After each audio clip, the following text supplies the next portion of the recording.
उत्तर प्रदेश की राजधानी लखनऊ के अलीगंज इलाके में हुआ भीषण अग्निकांड पूरे देश को झकझोर के रख दिया है। इस दर्दनाक हादसे में 15 लोगों की मौत हो गई है, जबकि कई अन्य लोग घायल हो चुके हैं। मरने वालों में ज्यादातर छात्र और युवा शामिल थे, जो अपने बेहतर भविष्य के लिए पढ़ाई करने और नौकरी के लिए वहां पहुंचे थे। लेकिन किसी ने भी ये नहीं सोचा था कि एक साधारण दिन कुछ ही मिनटों में इतनी बड़ी ट्रेजेडी बदल जाएगा। हादसे के बाद सबसे दर्दनाक दृश्य लखनऊ के केजीएमयू के ट्रॉमा सेंटर और शवगृह के बाहर देखने को मिला। यहां अपने बच्चों को परिजनों ने खो दिया और उन परिजनों को खो चुके परिवारों का रो रो के हाल है। उनका बुरा हाल अपने बच्चों को खोकर हो चुका था। कोई अपने बेटे को याद कर रहा था तो कोई अपनी बेटी को याद कर रहा था। कई परिवारों में अभी भी कोई परिवार विश्वास नहीं कर पा रहा है कि जो बच्चे सुबह घर से हंसते हुए निकले थे, वे अब कभी भी वापस नहीं लौट सकेंगे। मृतकों में 19 वर्षीय मोहम्मद शाहजान भी शामिल थे। उनके भाई इजहार अली ने बताया कि शाहजान दूसरी मंजिल पर एनिमेशन की ट्रेनिंग ले रहे थे। आग लगने के बाद उन्होंने परिवार को फोन करके बताया कि वे अंदर फंस गए हैं। जान बचाने के लिए वे बाथरूम में चले गए, लेकिन धुएं और आग के कारण वे बाहर नहीं निकल सके। इसी तरह 12 वर्ष के अब्दुल रहमान की कहानी भी बेहद दर्दनाक है। वे सिर्फ 9 महीने पहले आईटी टेक्नीशियन के रूप में काम में लगे थे। उनके पिता मरीज हैं और पूरे परिवार की जिम्मेदारी उन्हीं के कंधों पर थी। परिवार को उम्मीद थी कि रहमान की नौकरी से घर की आर्थिक स्थिति सुधरेगी, लेकिन यह हादसा पूरे परिवार पर दुखों का पहाड़ बन गया। सबसे भावुक पल कर देने वाली कहानी प्रभुजोत सिंह की है।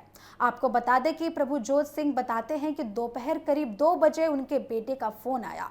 बेटे ने घबराई हुई आवाज में कहा कि पापा, आग लग गई है, मुझे यहाँ से बचा लो, मैं अंदर फंस गया हूँ।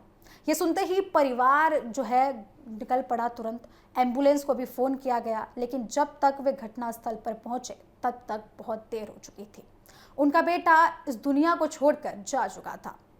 बताया जा रहा है कि इस हादसे में जान गंवाने वालों की अधिकांश संख्या बच्चे हैं। उनमें उनकी उम्र 19 से 30 साल के बीच बताई जा रही है। इनमें 3 महिलाएं भी शामिल थी। कुछ लोग पश्चिम बंगाल, हरियाणा और मध्य प्रदेश जैसे दूसरे राज्यों से लखनऊ आए थे।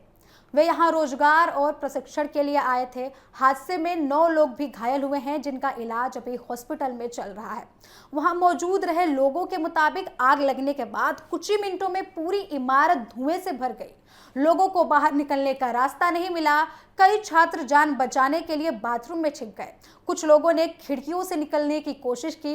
वहीं कई लोगों ने बिजली और इंटरनेट के तारों के सहारे नीचे उतरने का प्रयास किया, लेकिन इस दौरान उन्हें गंभीर चोटें आईं।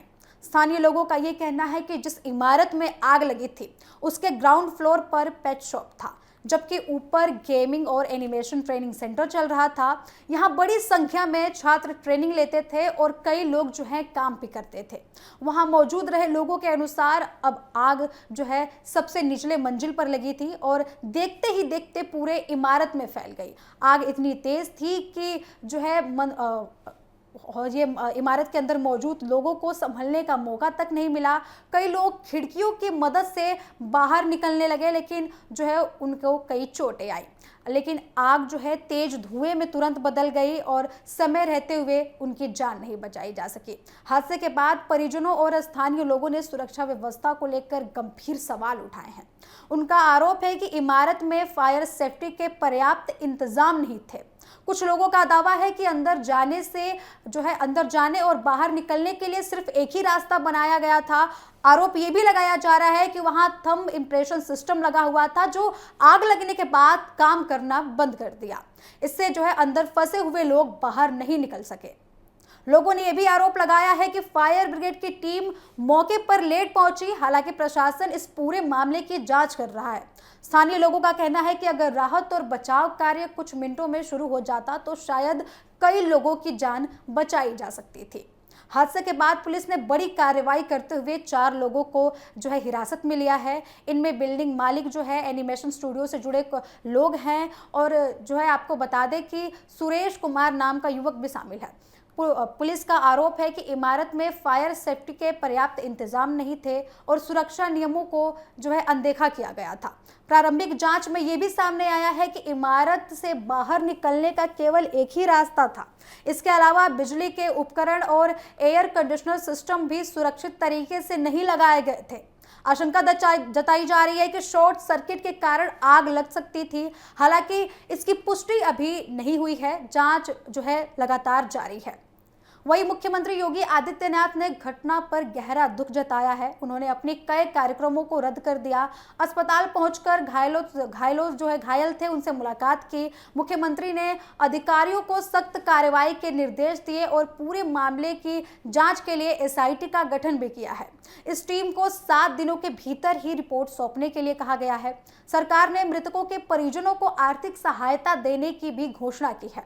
राज्य सरकार ने प्रत्येक मृतक के परिवार को 5 लाख रुपए और गंभीर रूप से घायल लोगों को 50,000 रुपए की सहायता राशि देने का ऐलान किया है। वहीं प्रधानमंत्री राहत कोष से भी मृतकों को 2 लाख, मृतकों के परिजनों को 2 लाख रुपए और घायलों को 50,000 रुपए की घोषणा की गई है। लखनऊ का ये अग्निकांड केवल एक हादसा नहीं है, बल्कि कई परिवारों के सपनों को उनके सपनों के टूटने की कहानी है। जिन माता पिता ने अपने बच्चों को बेहतर भविष्य के लिए पढ़ने और सीखने के लिए भेजा था, आज वे उन्हीं में खो चुके हैं। आज पूरा प्रदेश एसआईटी पे नजर बनाए हुआ है। उम्मीद की जा रही है कि जांच में सच्चाई सामने आएगी, दोषियों को सजा मिलेगी और भविष्य में ऐसी घटनाओं पर रोक लगेगी और नए सेफ्टी नियमों को भी लागू किया जाएगा।